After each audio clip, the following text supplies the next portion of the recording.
Have you ever wanted to start your own podcast? I record and publish podcasts on a platform called Spotify for Podcasters, and I absolutely love it. Essentially, you can upload from your phone or computer, and it distributes to every platform that plays podcasts. They support video podcasts, and you can make money on the platform with ads or even podcast subscriptions, something that has made my life so much easier as a podcaster. So if you're interested, I highly recommend you give it a try. You can download the Spotify for Podcast app, or go to spotify.com/podcasters to get started on your podcast today. Welcome to the ChatGPT podcast. I'm your host, Jaden Schaefer, joined with our favorite guest, Matthew Iversen, the CEO of PromptBox and AppRabbit. Matt, you're just telling me something really interesting you were doing with prompts and sales. You want to break down your sales workflow?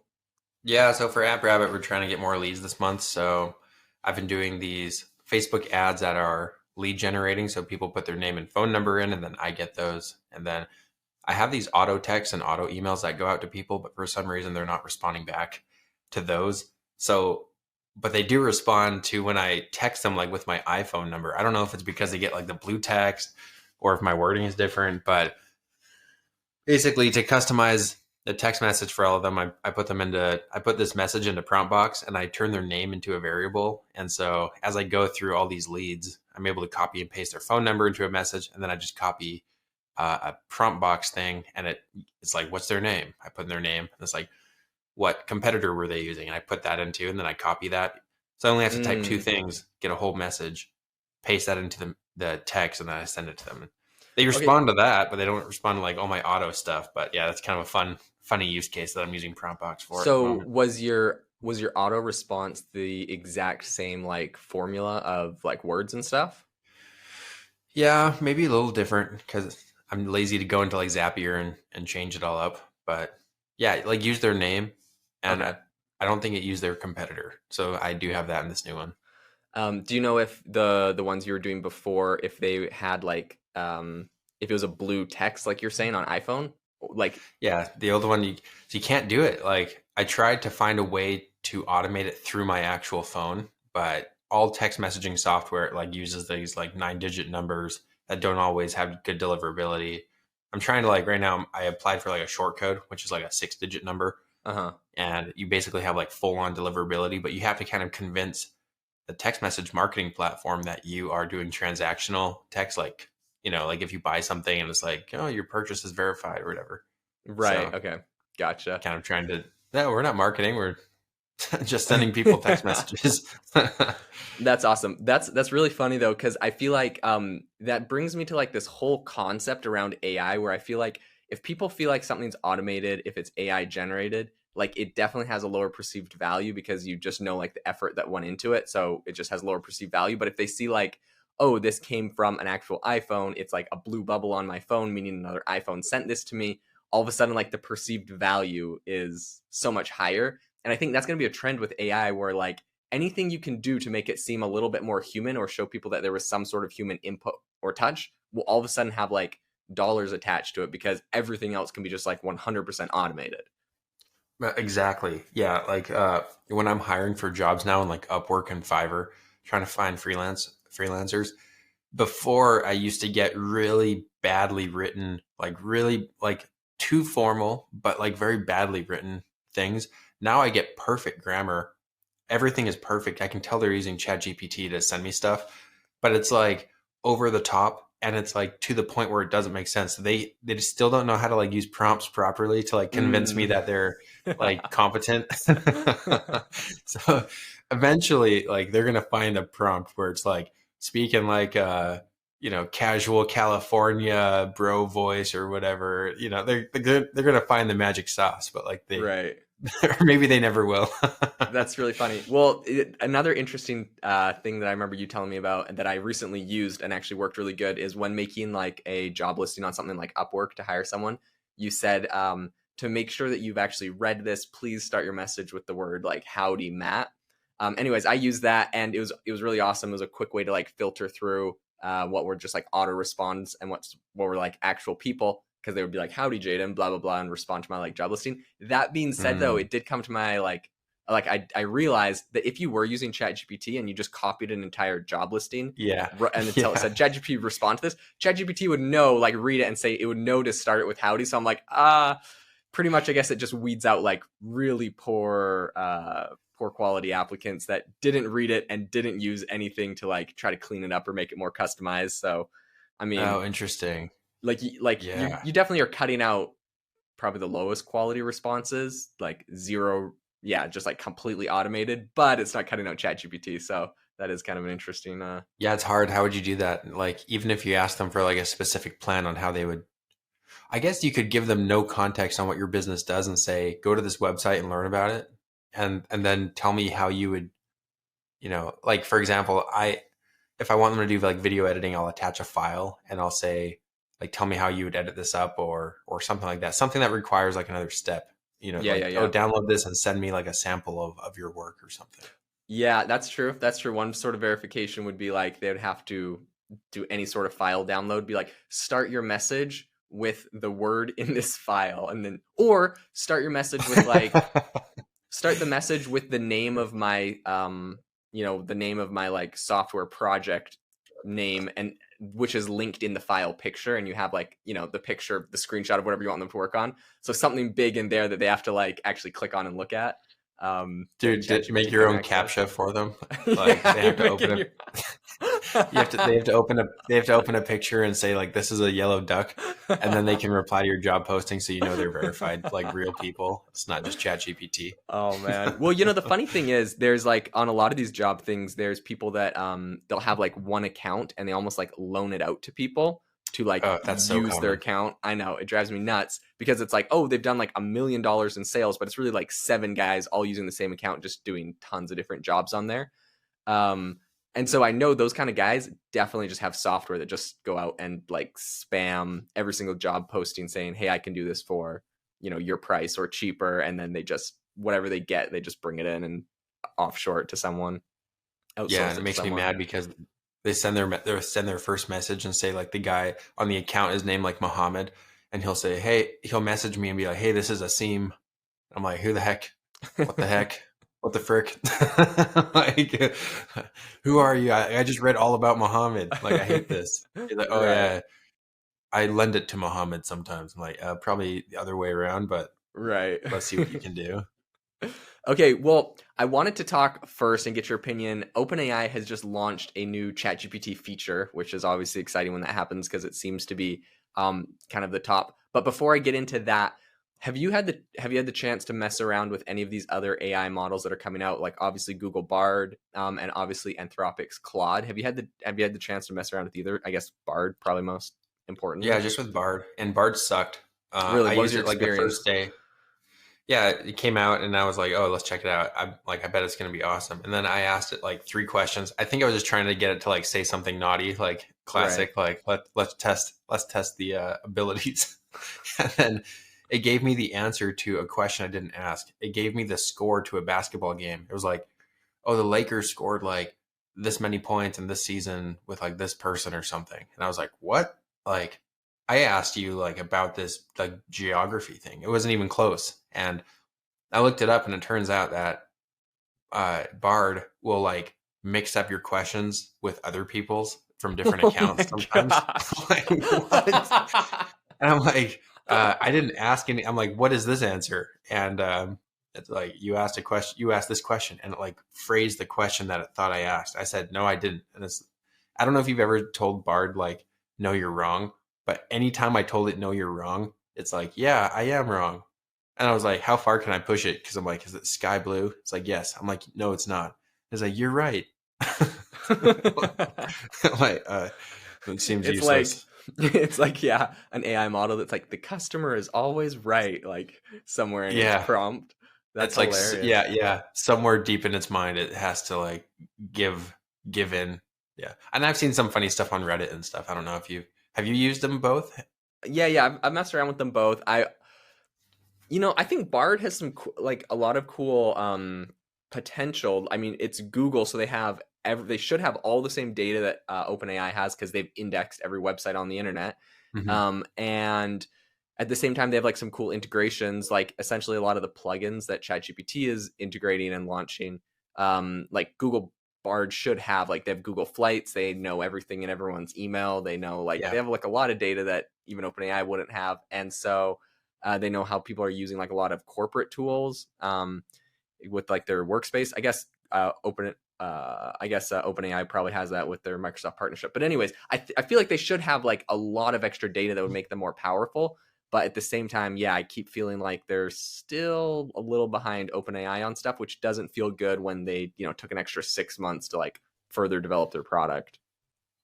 Yeah, it's crazy. I just used I don't know if on Gmail you have this. I was typing an email on my phone. Maybe you saw this on my Instagram story, but it's like I said, this is the last email I ever write because there's like Yeah. a button.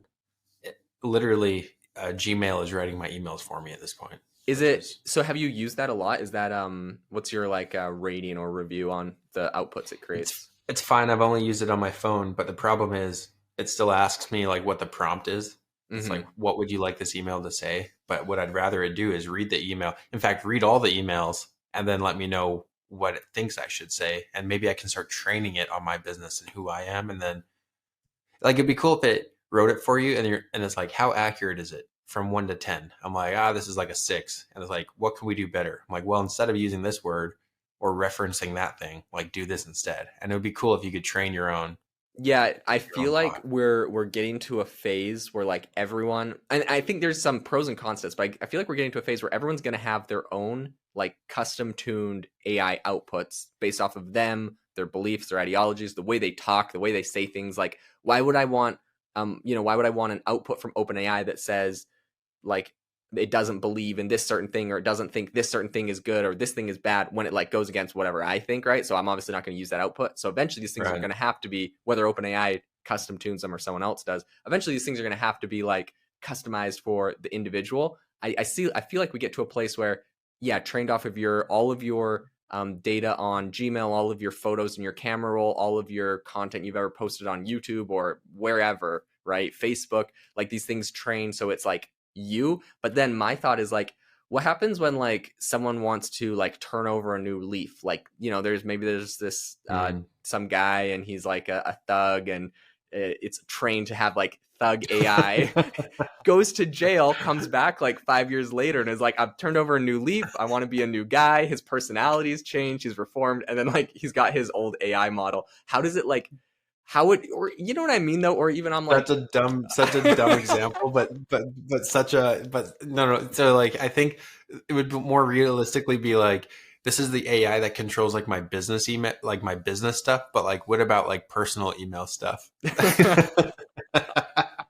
look, I'm just looking out for you whenever you inevitably go to prison and you're gonna come Yeah, out a reformed man. the guy's like, yo, like stop using the word like pimping so much in my emails, man. It's like it ain't cool.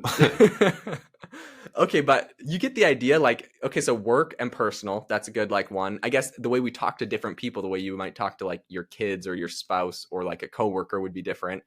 Um, Different people talk different social circumstances. But like, what if you really wanted to like, I don't know, change some drastic thing? You want to become a new person. You want to like remove some old habit or introduce some new habit. Like, how do you see these things being able to like evolve with you when the entire history of your life might be one way? Does that make it harder for people? I guess I'm coming from, people probably laugh, but I'm coming from like a perspective of like personal development background, right? Like I've run self pause for a few years. It's all about like changing your mindset, changing your behaviors, and like reaching your goals, blah blah blah. But I feel like if you had like a mindset, perhaps like you didn't have a growth mindset, for example, and you wanted to like try to shift your mindset to be more like that, but your entire AI was trained one way, and so it just keeps spitting out like what you used to be. How hard is that going to be to change? What do you think the AIs do? Dude, I think that it's hard for people to change regardless. In fact, my thesis is that people don't change. Like 99% of the time, like even if they want to, they don't. But I think that what I really want, because I've been wanting to make my own bot for sales and for my website, and I know you can like feed it documents, Yeah. but I think as long as there's like what I want is like I want an AI box. I want an AI box where I can open up a prompt and just tell it something new, and it will like adapt to that and be like, hey, instead of doing this like we always do this instead, because it's the only Mm. way. Even in my company, as we do things differently at PromptBox or AppRabbit, or you do things differently with like your self-pause coaching or anything like that, it's like, hey, we don't do this anymore, like we do this instead. And I just wanted to like make all the changes retroactively and like Mm. just be Yep. new. Yep. I think They need that's to the adapt. solution. And I think your example there is probably a lot more viable than my like, some person turns over a new leaf one. But it's like we've always done something one way in our business. And now we want to change how we're going to do that. We want to change our company culture. That's probably a lot more realistic, right? Because people do go through like massive company culture overhauls, or they try to do like brand new initiatives in their company. This is pretty common, I feel like. And so yeah, it's like, how do we actually get the AI to do it? And I think, yeah, maybe having some like model override, almost like when you're tuning a model and you have like the weights and stuff, you have like some big ones that are like, these are like heavy hitter, like ultimate things. And when you go and put in a new thing, like, hey, we're changing how we do this to completely be like this instead, it needs to be able to like uh, pull that through on everything it does. Yeah, I think that's Yeah, the solution. another way that I do, I tell AI. I've been using ChatGPT to write me ads and and email copy, and I don't take the end result that it gives me. I always fine tune it, but I always ask it, what questions do you need to know to write a 3-piece email chain sequence or whatever for marketing for people that sign up for my product called AppRabbit, and then it'll ask me like 15 questions, like, and I take like half an hour answering like full like long sentences and like give it Mm-hmm. like, and it's asking me questions like, do you have any promotions coming up, and like what are the benefits of the product, how do you differentiate from your competition, and like what are some features that you feel like people would be most excited about, and like what are some things in the pipeline, like really Mm-hmm. everything. Mm-hmm. And then I take what I've given it and I save it into PromptBox as a, and I call the prompt everything about AppRabbit, or everything about whatever it is I'm telling it about. And then next time, I know I can probably look up the conversations, but I never do. So I just, next time I'm in ChatGPT, I just take that prompt and I just copy paste it. And I said, given the information I just gave you, uh, do this now. And I can get it to do something else for my business. And I just gave it like, 500 words of text about my business. And then I can just reuse that. Dude, I absolutely love what you said. I think, okay, something in there that you said was an absolute nugget that I feel like absolutely you have to do. This is going to make every single prompt and every single AI output and any project you're doing in life better. You don't just go and tell ChatGPT exactly what you want, because by doing that, you're limited to what you know in your mind. What you have to do, and your current experience, what you have to do is ask it, what do I need in order to accomplish this outcome, right? Like, what are the questions I need to ask you to get all of the right information in an email chain, or all of the right content to an investor, or all of the right information for a customer? Ask it like, what do I need? Like, what do I need to include? It gives you the questions, you answer the questions, and then it gives you the output. I think that's like Mm-hmm. the absolute golden strategy to actually get really high quality content. Yeah, with everything, whether it be podcasting or content. I mean, isn't that the premise of Hitchhiker's Guide to the Galaxy? It's all about just asking, finding the right question to ask. I think that's why Elon is obsessed about it, because he's Yeah, yeah, always looking for exactly. the right question. Yeah, exactly.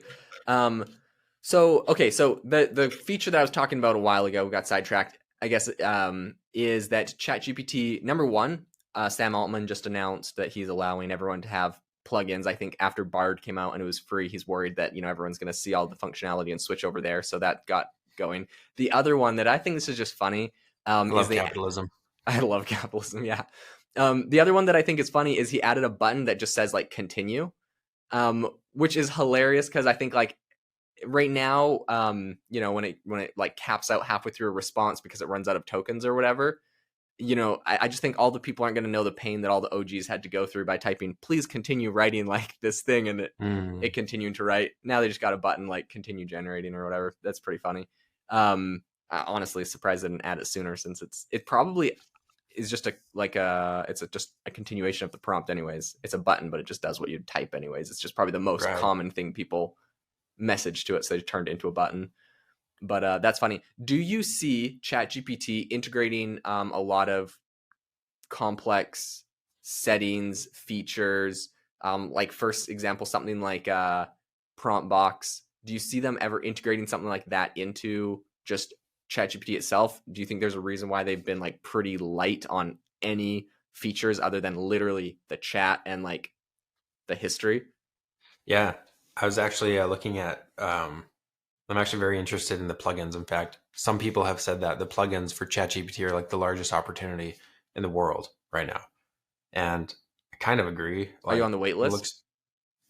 I am on the wait list. I have ChatGPT 4, so I don't even know. I No, should no, just open up every. the wait list to create a plugin. Are you on that wait list? Yeah, I am. I need to check my email to see, but like even my ChatGPT 4 doesn't have all the It stuff that some people have yet. So like Yeah, I I don't have think internet yet. they just launched it. So I would say this for anyone listening that might be in your same place: go to GPT-4, go to settings, and then inside of settings, there's a toggle you can turn on to enable plugins. But I think they've rolled it out to everyone now. Oh, dude, you're Um, right. It's in yep, beta features. yep. They kind of buried it, and I'm not 100% sure why. Like, if this is just an awesome feature, why don't you just give it to everyone auto enabled? Like, you go onto your account. I'm not sure why they have a toggle in the settings. I wonder if it's like, because Sam Altman, he tweeted and he was like, "Hey, we're enabling this for everyone." Maybe it's like their way to slow roll the launch because not everyone's gonna know, and they're gonna have to hear someone like I didn't know until I saw someone tweet about it, and now you didn't know till you talked about it, and everyone on the podcast now knows. But like, I'm not sure why they wouldn't just roll it out, because like Google's was just integrated and rolled out, and that's who they're worried about competing with anyways. So I'm not 100% sure what their mentality for slow rolling that would be. They must be a bit sketched out by it or something. But yeah, the plugins. Oh, cool. So now I can select a plugin. That's the plugin store. See that's gonna be so. It says plugins are powered by third-party applications that are not controlled by OpenAI. Be sure to you trust a plugin. Blah blah blah. I wonder how strict the store is going to be. If it's going to be like Apple and Google app stores. For those of you who don't know, insanely hard. Like you'll probably get rejected at least twice before getting any app passed through them. I Mm-hmm. hope that one day they just completely die and everything turns into a web app. But with ChatGPT doing this now, Coming from a guy that has a company that creates apps for people. yeah, literally the coolest part about AppRabbit is that you can get your own custom app on the App Store, and I hope that they die. It just sucks. It also gives us a moat though, and honestly, I don't think it is going anywhere for a while.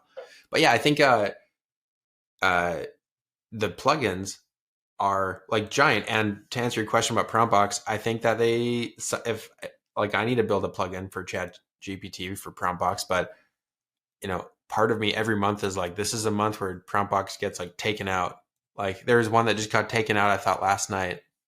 I'll have to look it up. I'll look it up in a second, but it's like a plugin comes out and boom, like a company just becomes irrelevant all of a sudden. Mm, you know, right, what right. do you think about plugins and the kind of the landscape now?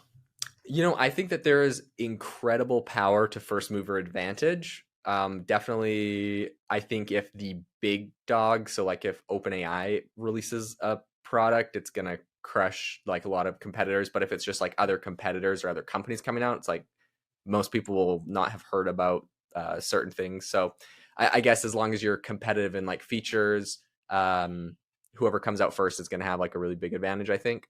So yeah, for anyone developing software, the other thing is, I think if you just build a product and stop, you'll probably get it overtaken. But I feel like that's just business in general, especially in software. The secret is first mover advantage. Like, so if you're like, okay, no one's doing this yet, but I'm worried someone's gonna. Okay, well, do it first, do it good. If someone else does it and if you've already built up some sort of audience there, you already have customers there, you can pivot and change and like do extra things. Like every big company, like Intel completely shifted and pivoted to doing like their chips when there was some major changes in technology, and like a lot of other companies have done similar things. So like I wouldn't be afraid like, oh, some company could come in and potentially crush it. Just get in it first, get a bigger audience, and then you can pivot and change. It's like the audience that's the power, and having that audience. So I think a bias towards action will be good, and I wouldn't worry about it. I mean, you can't worry about it. Like you can either do nothing or you can do something. So I would say do something, and that's You have the to build highest to be likelihood. loud. Yep. Yeah. Yeah, Like 100%. there so many cool plugins. Like I'm looking at one, Calendar AI. Calendar AI sales agents generate revenue with potential customers from 200 million companies globally. World news, summarize news headlines. You can ask for the latest news from various sources around the world. One I saw last night on Twitter was this called Chat with PDF. Too busy to Mm, read a doc? Just upload it in ChatGPT and chat with it. Ask questions and ask for insights.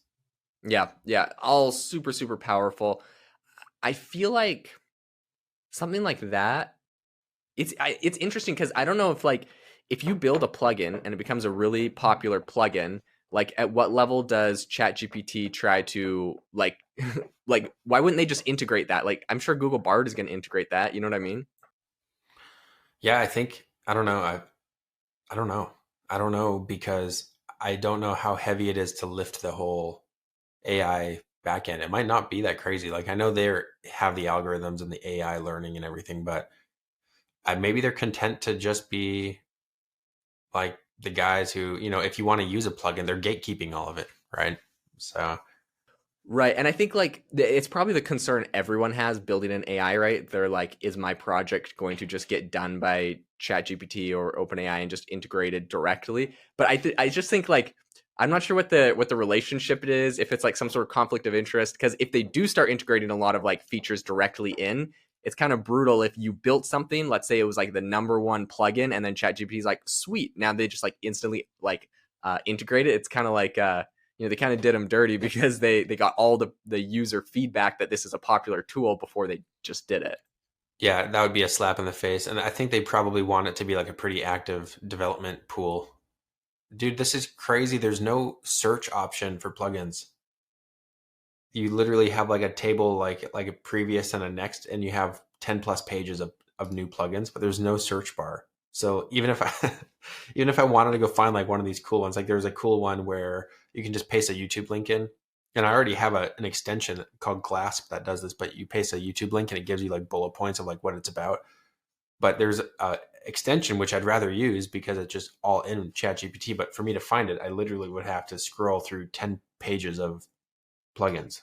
Oh That's yeah, that's the other thing. I just feel like sometimes they're doing things like in a really not effective manner. Like that's they're really crazy. light on features. Like why wouldn't you include a search bar? Like there's some things that just seem so basic they just don't have. And like we know that they have the budget for it, so it is kind of a little strange. Oh, I found a text messaging one called Glowing. I'm definitely schedule and send daily SMS messages. Dude, if that can incorporate AI into the actual message and respond, like I'm all over it.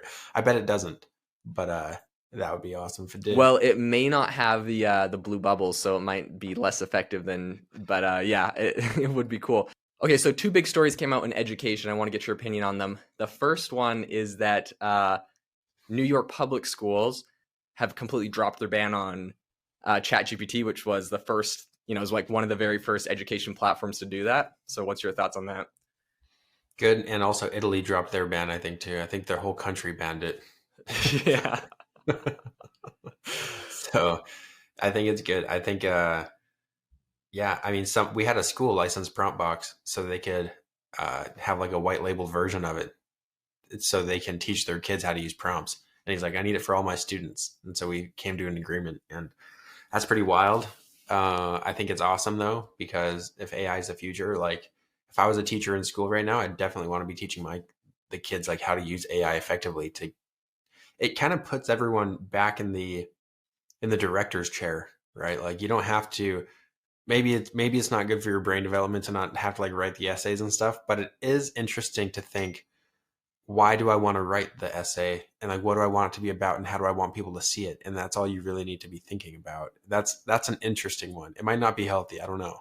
but Yeah, people so should be using it. some things I think about that is we kind of had this initial wave where there was a bunch of like Italy and like the New York school system, and I felt like we're starting to see a bunch of people banning stuff, and it was really left to be determined like, is this a wave that kind of goes through where everyone's going to ban it and like try to shut it down, or like are we going to embrace it? And I think by Italy unbanning, New York school system unbanning, like I feel like we're getting to a point where the wave was very small and quickly reversed, where people realize there's no way they can possibly stop this, nor is it going to be helpful to do it. But then another news story just recently came out where a Texas A&M professor, he threatened to essentially fail his entire class for using ChatGPT. And a lot of people are criticizing this. Is pretty funny because he said, hey, like I'm going to take, or I took your last three reports that I made you guys all do, and I put them into ChatGPT, and I said, hey, ChatGPT, did you write this? And he said, it said it wrote every single one. So like all of you guys are pretty much failing and you can't graduate. So a couple, like everyone's criticizing obviously because like ChatGPT doesn't actually work like that. You can't give it content and ask it if it wrote it. So the guy is, obviously way off because of that. But just the concept of, failing everyone for using AI, I feel like goes to the same thing as the New York City ban, and is going to inevitably just have to be wiped. Like you're going to have to learn how to use it as a tool, because there's no way people can completely get around it. Plus, you can just use tools to make it so it's not detectable by AI, anyways. Yeah, no, 100%. It's like stopping people from using calculators in real life now. Like if you assign homework, really what they'll have to do is just not assign homework and have people write in class. Although I don't know if people are on laptops in school now. I was in a notebook, pen and paper. Some people had laptops. Some of like the super nerds would bring like laptops and like they were allowed to write in class, which was probably more effective, honestly. But they're just going to have like computers with no internet, and people are going to have to actually write, which is good because I actually never agreed with homework anyways. I think if you're going to school for that many hours a day, I don't even think you should go home and then do more schoolwork. I think that should be the time where you should be doing other stuff, Right. Having a life. Okay, so here is a really big piece of AI news I'd like to get your feedback on. So essentially, Amazon just said that they're going to bring a ChatGPT type AI to Alexa. And like, bear in mind, Alexa has sold over 500 million devices. Do you think this is what do you think the impact on the field of AI is? This isn't necessarily like ChatGPT where people are sitting down and typing. It's very like voice based. Do you think that that's going to change consumers' behavior to like use ChatGPT less if they can just talk to their Alexa, for example? I don't know. I wonder if Alexa will like suggest things to them, like, oh, given the conversation you had earlier, you might want to try this like this low toxic like washing detergent or whatever, like for clothes. Like it's gonna infer trained like, off of everything you've ever said, it just listens. Right. It's like, hey, Amazon just came out with this, like there's a new product called like this, bamboo sheet thing. It's like maybe maybe you should give it a go. In fact, I'll order it for you right now. If all you have to do is say yes. And you're like, yes. Well, I think you bring up a good point, because whether Amazon Alexa does this or someone else, I absolutely guarantee someone's going to do this. In fact, I recently covered a product called Humane, which is like, it's kind of like it's a little camera and microchip thing and like recorder that goes in your like shirt pocket, and it watches everything and you can like talk to it and stuff. Okay, whether it's Humane or whether it's Amazon Alexa, I can guarantee someone is going to build a product that is in your house listening to everything. And it's like, and it's not going to be like a privacy concern. Like they're going to shy away from that. They're going to be like, hey, to like give you better accurate results, we listen to everything you say, so we really know what your tastes are, what you're interested in, what your opinions are, and we can really help make the most ultimate personalized experience for you. So in the demo that I saw of Humane, it was the guy asked his little AI assistant that was in his pocket if he was allowed to have like a donut or a bite of ice cream or something. Did you see this? It's like a TED Talk. And it was like, yeah, like you have the calories to afford that today, or like as long as you don't do more than like 2 bites, like your dietary system can handle that. Or I forget what it said exactly, but it's like pretty.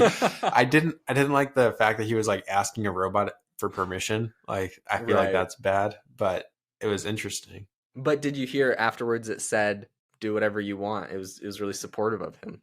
Yeah. This one said, do whatever you want. Super nice. Yeah. Oh, thank you, robot in my pocket. I can do it. Yeah. Thank you for permission. Yeah. Thank you for granting me like my rights. Right. So anyways, I'm really curious though, because I think this is actually bigger news for a lot of reasons. Like obviously, okay, Google's in the space now. Microsoft and OpenAI are in the space. We got Anthropic and Claude, which are like some indie projects, which are kind of cool. But to be fair, Anthropic does have like a I think it's a $300 million investment from Google. So you see like OpenAI aligning with Microsoft, Anthropic's kind of aligning with Google. Now you see like Amazon coming out with one. It's going to be like what, Apple next, and I don't know, maybe Intel. You see like AI products coming out of NVIDIA. Obviously, they're making all the chips though, so maybe they'll stay away from like the AI models. What do you think about the chat stuff, like talking to it? Because that's like Jarvis from Iron Man, or it's like talking to robots has always been part of sci-fi. That seems pretty realistic now, especially once it gets into like robots and stuff like that. I think it gets a whole lot better. I actually think this is like Alexa is like the perfect use case for ChatGPT because in the past, if you've used Alexa or I had like a Google Play or like a what was it like a Google Home Mini, I think or Mm-hmm. something. Mm-hmm. Anyways, is an Alexa from Google, and eventually like when you ask it for responses, they had to like program it on how to crawl the internet to get the right response that you were looking for. And I imagine that was pretty tricky where now you literally just plug it into an API or you build your own tech on Amazon's, side where you plug it into like your large language model and now it just knows the answer and it spits it out. That being said, like, is it less accurate? I don't really remember people saying they had like accuracy problems in the past with like an Alexa, but now does this introduce like a whole area where like how do you actually get it to be super accurate? Like even Google hasn't mastered that. And that was the point of their last, like 6 months of development was just to try to, they already had the tech of ChatGPT. They just had to try to like nail down making it, really accurate. And so it is tricky. I believe it'll get there, but I wonder if like the Alexa product almost gets worse or if it gets better after this. Hmm. They could probably do a lot more rich responses. I wonder if it'll like. I wonder if you can have an AI assistant that follows you. So like it's in your car because you're gonna want it everywhere, right? Like maybe the office. The phone makes like the most sense for an AI that can just talk to you, or like a robotic entity, right? Like I know robots are something a lot of people are talking about these days. Like I know Elon just had a little presentation for his shareholders on Tesla. I Mm-hmm. think once AI is there and you're having conversations, I think that's pretty wild. I mean, it's kind of like, did you hear about the story about like the AI girlfriend that made like 80 grand in a week or a day? And Yeah. people, it was like trained on this one girl that everyone wants to date. And so all these dudes signed up to know what it would be like to like text this girl or whatever. And then it would actually use her voice to like respond back to and everything, which is insane that there are that many lonely people out there. And also Right. insane that it worked. Yeah, and she forecasted making like $5 million a year, which I don't know if she actually will or if it will just be like a novelty that people get over. Um, but yeah, no, very very crazy. I don't know if yeah, all the controversy around it was pretty funny because obviously it was saying some pretty like not PG things responding Oh, to really? people. Oh yeah, it Okay. was like that was like the big controversy around it is that it was like flirting with people. It was saying all sorts of things which Manipulating them. yeah, no, actually, it's really funny if you listen to clips of it and stuff. But people are saying like, okay, it's just kind of like the new OnlyFans. Now you just train like your AI voice, and it's like those phone numbers people you had in the '90s that people used to call. Mm. But what's interesting about it, I think, is right after that, like although that broke, like obviously this thing was trained and fully capable of doing that, and like that she's got 99% male followers, so like you can fill in the blanks what people are using it for. But um, what's funny is like there's all these news headlines where she was like, I don't know what happened, it went rogue, we're trying everything we can to fix it, and it's like, I don't know, it just seemed funny. It would appear that it's like the new OnlyFans for people, but at the same time then they're like pretending it's like just to like talk with or whatever. So Oh it'll be man. interesting to see what direction it actually gets taken. You know how there's always like that divide people talk about in politics where like the left is becoming more left, the right more right, and like things are becoming more polarized all the time. I feel like there's Yeah. also a divide happening in people. They're either becoming like much more entrepreneurial minded or like just much more like just part of the structure that is everything else. And like the guys that are like signing up to date an AI bot, they're on the other side of the spectrum. Like they're probably not the people that listen to the podcast. Everyone here is trying to like do self improvement, stay on the cutting edge, like build Right. something for themselves. And then there's the guys that are like out there, you know, no Dating hate an if this is AI. you, but like it's pretty it's pretty wild.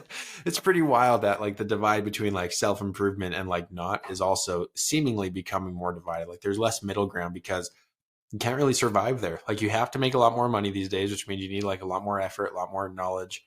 And I just feel like that divide is slipping because I'll go work at coffee shops or I'll which is like next to a gas station. And this last week, and I see people that are just like, I promise, like self improvement hasn't crossed their mind in like decades, and like it never will. And like that's just so crazy to me because I live in such a confined bubble right now, like my own echo chamber of like self-improvement, like entrepreneurship. It's just kind of whenever I get like a sneak peek look into like the other side, I'm like, whoa, like that's pretty wild. Like it's pretty different. Like I almost thought this was the only way to live life, but it's not. Yeah, you could pick all sorts of paths. Um, okay, so there is something very interesting that recently came out from Microsoft. Some researchers at Microsoft actually, and they believe that they have caught a glimpse of a spark of AGI in GPT-4. They're like, no, it's not like there's actually AGI in there, but we definitely see a spark, and it's really interesting. So they did a study where they did like they were just testing it or whatever. What is AGI? Artificial general intelligence. That's like the when the AI is as smart as a human, pretty much. And that's like that inflection point that people talk about. So they believe they found a spark of that because they were comparing GPT-3 to GPT-4, and they go and ask the original ChatGPT. They're like, hey, you have 9 eggs and like a nail and a laptop and like a book. How do you balance them all together? And it was like, oh, well, you like take the egg and you like balance it on top of like the head of the nail, and then you like put the laptop on and the book, and it's like obviously like impossible. It's just like a terrible answer.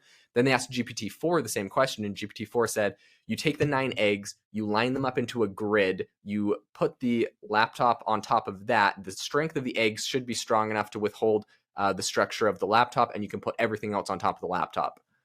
So they're saying what it showed, and the reason why they did like this mind test is not because of like the shape of the egg, but they knew about the physical world. It knew about the strength of the egg. It knew about like it knew about like physical objects and how they could like actually work, and it had to think about it. And I don't know, I guess it was like one of those like tests, how they have like these tests. Anyways, so it accurately got the test.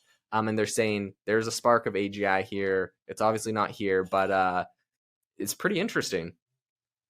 That is interesting. Makes you feel like AI is going to like reach out into the real world and like start doing things, which it will start doing eventually. It will. So one other piece of news I saw yesterday is the fact that Tesla, and there's actually 2 AI robotics companies that released, and they're AI and robotics combined companies that released like demos yesterday.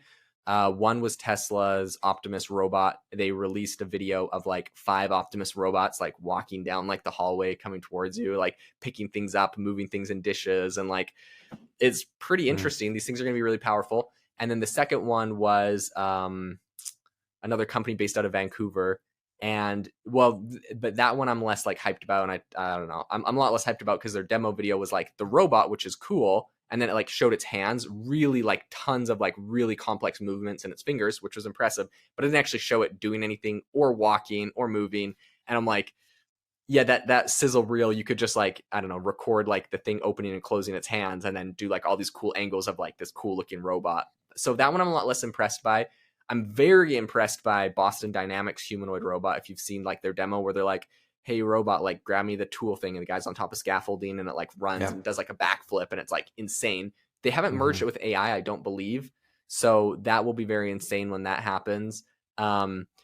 Or partnered with a massive AI company necessarily. I think it's more robotics. But anyways, so Tesla to me seems like it's at the very forefront right now with their Optimus robot as far as AI and the robot combined, where other ones are more robot or more AI or neither. They're just hyping it up and trying to be like, all the electric car companies that didn't actually have electric cars.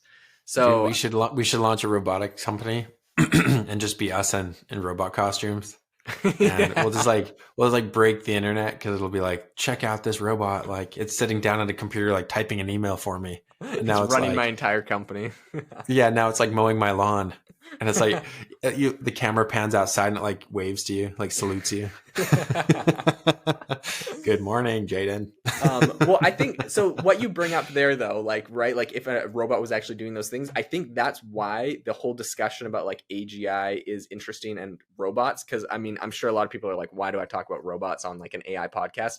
It's because like inevitably those two things are going to be like the same. Like as soon as you can have the fully functioning human robot and then you stick the AI in it, now it's an electrician, it's a plumber, it's a lawyer. It literally can do everything in the a lawyer, I guess, is like even less relevant, but like electrician, plumber, every Hmm. blue collar job that originally, like, I don't know if you get this a lot, but talking to like a lot of AI tech entrepreneurs in AI right now, they're like, oh man, like, I don't know if I should even bother, if I should just go become a plumber, because like, like ChatGPT and OpenAI, they're just going to make everything I'm making anyways and just like add it to their platform. So like, what's the point?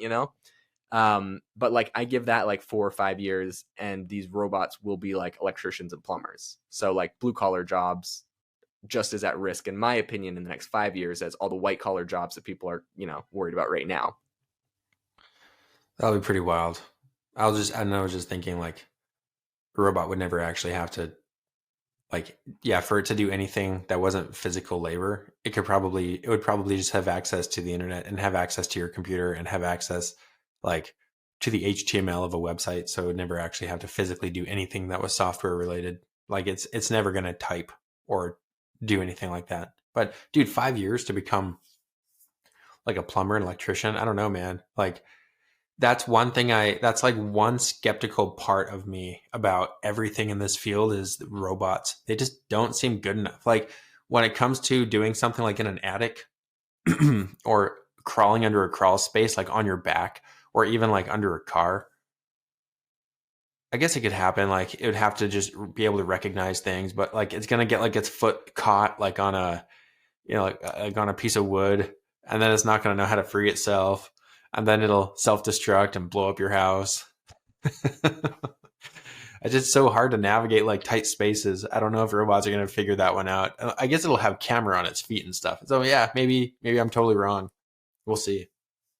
How do you think they train this? Like, okay, so I've seen some demos of like people with like stuff all over them and they're like moving, and then there's like a robot, it's like copying them. So I think that, like, you think of like how they train Tesla's self-driving neural network. It's because they put cameras all over cars, see how humans drive the cars, then they can train their tech to drive the cars. What do you think that's going to look like when they're trying to train all of these AI robots to do like to be electricians? Are they going to get a bunch of electricians to wear like a full body Mm. suit, sensing everything they do for like a year on the job? Like those video game ones where like you have all the dots and balls on like your outfit. Yeah. You got to go wear that and then just go to work every day, and then you're training like an AI that's going to like replace you because it will know like Ooh. all of your movements. It's true. Like the movements thing is a whole nother sphere. There's knowledge, but then there's movement. Like you said, you're in an attic trying to like fix an electrical problem. And it's like, you have to like conceptually have learned how to move and maneuver as a child around and over objects. You probably learned a lot on the playground growing up or wherever to like do a lot of like the movements beyond just the knowledge. And so, yeah, the robots represent an entire other area of AI and artificial intelligence where they have to like learn how a human body like moves and reacts in like a physical world around them. I also think that smart homes are going to become a thing. That'll be obviously longer because down the road, but I think that homes will be built in a way where AI can service them better. So new homes will eventually be created so that robots can easily access like the plumbing problems and all that kind of stuff. And I know that sounds far fetched, but I've seen some videos where like they build plumbing in a different way so that's more easily accessible for like certain types of like robots, so that you can like drive small vehicles around it and stuff like that underground. And like I think Oh, that I would will be even crazy. say like they've made that's a very interesting concept. I think that will definitely be a thing, especially as these things get more prevalent and like affordable. Maybe like you think about this. You join an HOA, and the HOA was all built by the Mm. same builder, and they build it in a way so that like all the plumbing is accessible through like an outside panel, all your electrical is accessible through like an outside panel, and then the HOA owns a robot, and part of your HOA fee is like the robot will go service like all of your like the things at your house, or it's like the robot will like go and mow your lawn. It's just like part of like your HOA fee that you just like pay for. Right. It's like R2D2, and it like sticks that little thing into the wall and like moves it around and like fixes your all your problems. Yeah, like I mean it really wouldn't surprise me. Especially like you already have an HOA and a home builder going to go build like, so I know everywhere is like a little bit different. I'm coming from like Canada. It was a lot less common where I grew up, but now I live in Arizona and like everything's HOA track home built. So like a builder will come in and he'll build like, 400 homes. They all look almost identical with some like minor changes, and the paint on the outside slightly different, but they're even all the same like sort of shades of paint, so they all match or whatever. Yeah, that's going to happen with so if you have that situation where it's the same guy building the whole thing and there's technology like that that could fix it, yeah, why wouldn't they do it? It'll be, I believe that will be a thing. Yeah, Crazy. that'll totally be a thing. I mean, I've even seen improvements of like how from my first home to my second home. The first home, I got one that was built in like 1978, and like if the bathtub had a leak or something, I literally had to like cut a hole in the drywall, get behind the bathtub, like mess with the pipes, repatch the drywall, and then now in my home, it's like on the outside, on the other side of the bathtub, there's just like this plastic like bowl that's just like screwed to the wall, and you like remove that and you can go access everything behind it or whatever. So like they've obviously made like improvements like that for electricians and plumbers now. Why wouldn't they do it for robots in the future? I mean, the easy way to do it for homes, now that I'm just like thinking in problem solving mode, is you would have like these little tags, almost like air tags, and you just put them all around your house for like, oh, this is the shutoff valve for water. Like this is the heater. Like this is the this is the turn. This is like where you'd find like the pipe for this thing. And if you build a house and you just put all these little tags with like these little Bluetooth indicators, someone would be able to come in, or a robot would be able to come in and know exactly where everything is behind the wall, like know where the piping is. But that'd be interesting. Like someone comes in to build a home and everything's like just identified, and maybe you get like a 3D scan kind of your home and you can just see where everything is. And that's what the robot or even the human electrician would, like they can just show up and go immediately to work because they don't have to like guess where things are. Yeah, and if they were like proactive with it, they could build it so that all your main, like your water pump, your water heater, your like main electrical panels, like a lot of the stuff is externally accessible on your house. So like the robot has the key, opens it up, sees where your water tank is exploded, removes the thing, puts the new one in. You don't have to do anything. No one has to come into your house. Robot doesn't have to come into your house. Water heater's fixed. Plus, it would look super cool to have all your piping on the outside. Well, no, there'd be a door blocking it, but yeah. I thought you meant like all the wiring and just all the fully plumbing exposed to the elements. It's on the outside of the home. No, I mean like there's like a shed on the outside or something. I don't know. We probably went way too deep down this rabbit hole, but yeah, it'll be interesting. Everyone's on the edge of their seat right now. Like, yes, this is the future. Okay, so based off of everything you've seen in AI this week, what do you think? What do you think the biggest changes are going to be in the future? What worries you the most? I mean, even in the last like month, right? The way that AI is coming into healthcare and finance, what do you see as like the biggest disruptions the most immediately? Well, in my world, it's the plugins. I think plugins this week, because that was this week, right? Yeah. Yeah, I think plugins for me, like I have serious anxiety to get a plugin out, because if I don't, I feel like I'm behind. And I feel like if everyone's going to be on GPT anyways, I want to be where the traffic is. So yeah. What about you? Yeah, I don't know. In the last little bit, one area that really I just think is massive is just the fact that if you saw the news where they took GPT and they fed it news headlines about a bunch of companies and they retroactively trained it and then they used it in forward in the future. But they trained it off the news headlines and then it could detect the stock market. I think that one is going to be really, really disruptive. I think if regular investors don't find a way to get access to that, like it's just like a whole nother barrier to entry that hedge funds and other like large investors are going to just like be able to hose everyone on essentially, because if they have ChatGPT trading for them and successfully beating the stock market, like that's insane. That's insane technology in my opinion. Like if you really like BlackRock's Aladdin, you've heard of that one? No, what's that? So BlackRock has an AI model that they've had for a little bit called Aladdin, and it's apparently how they make all their money. So it's like just a trading bot, just exactly what you're talking about, but it's like highly sophisticated. It has like a 100% hit rate. So I don't know if it's crawling the internet, getting stuff, probably everything, all the above. Plus BlackRock owns all the companies, so it's not like they can't just make what they want happen anyways, probably. But right. Called Aladdin, and it's not available to the public. And honestly, all the good stuff with AI won't be available to the public. We'll get like cool like trinkets, but I think the deep, crazy AI stuff, I bet we don't even hear about it. I bet the military has it a little bit, and then in the inner circles at the very top, they probably have some pretty wild stuff going on. Yeah, 100%. With all the advancements in AI and how fast everything's rolling out after it was, so broadly brought up to like the public from ChatGPT, it makes me wonder how much AI has been in existence for the last 10 years and how it's been used, because we know Google has had access to the transformer model. They invented it back in 2017, or they came up with the concept. So like, let's say it took them 2018, 2019 to make it. Then that's 2020. That's like 4 years that essentially ChatGPT existed, but only Google had access to it. So like, who else has really powerful tools never released to the public? Just like, if you found like the ultimate money glitch, like the Aladdin bot that would just make you unlimited money, like why would you ever release that as a product to the public? You'd never do it. Yeah, you never would.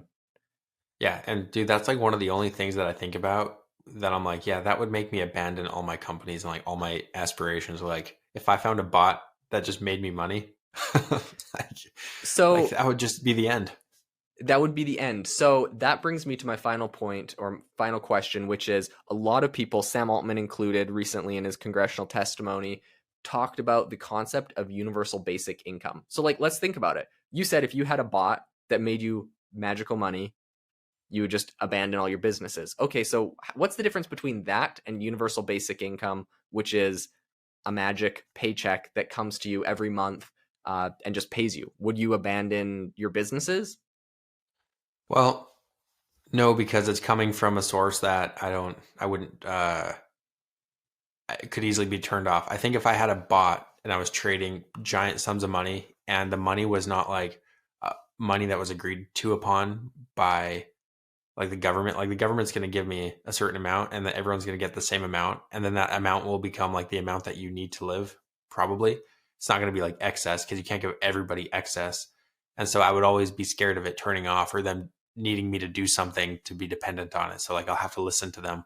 I don't want like an overlord. So if I had a bot, I would try to like reap so much money fast that I could like live above the median wage. And I don't think you get that with universal basic income. I think Okay. it's a lot more risky. Okay, so, but what the argument that you're essentially making here is that universal basic income, whether it accomplishes its task or not, is not necessarily a bad thing. It doesn't cause ambitious people to abandon all ambition, because if you're ambitious, you're still gonna. Do you think it causes non-ambitious people to stop trying altogether, though? Do you think the national GDP decreases with something like universal basic income? Do you think the productivity in the country decreases, or do you think it would just shift? Yeah, it's interesting. And I wouldn't stop. I would stop needing to work for money and I would start. I think ambition is always seen as like making money. Maybe it is, but I think I'd be very much involved with like, there are a lot of things that fascinate me, like fusion and energy and like these new engines that are coming out. I think I would be still working per se, but not doing it for the money, doing it more for the technology because I do like tech, but I wouldn't have to see it through the lens of money. I think that people would get super lazy if just given. I mean, I think that doesn't take a lot. I think we saw during COVID when people were able to get like stimulus checks and even just get paid unemployment, like everybody did that, because it was just free money. So I think that's probably a net negative for the world, unless we can like do something crazy with our education system and inspire people to do things without needing to work for money. What do you think?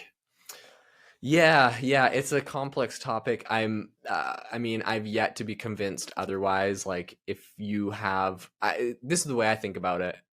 Like, the people that I know that get free money, are not always the most ambitious people. Like, you think about someone that wins the lottery, and I know the I guess the lottery is not a good example because it's such a large sum of money, usually to someone in a lower income class, but or lower income tier or whatever. But like, if you get a lot of money from the lottery, you blow it all and you're bankrupt like 4 years later. That's just like what happens to lottery winners like almost all the time.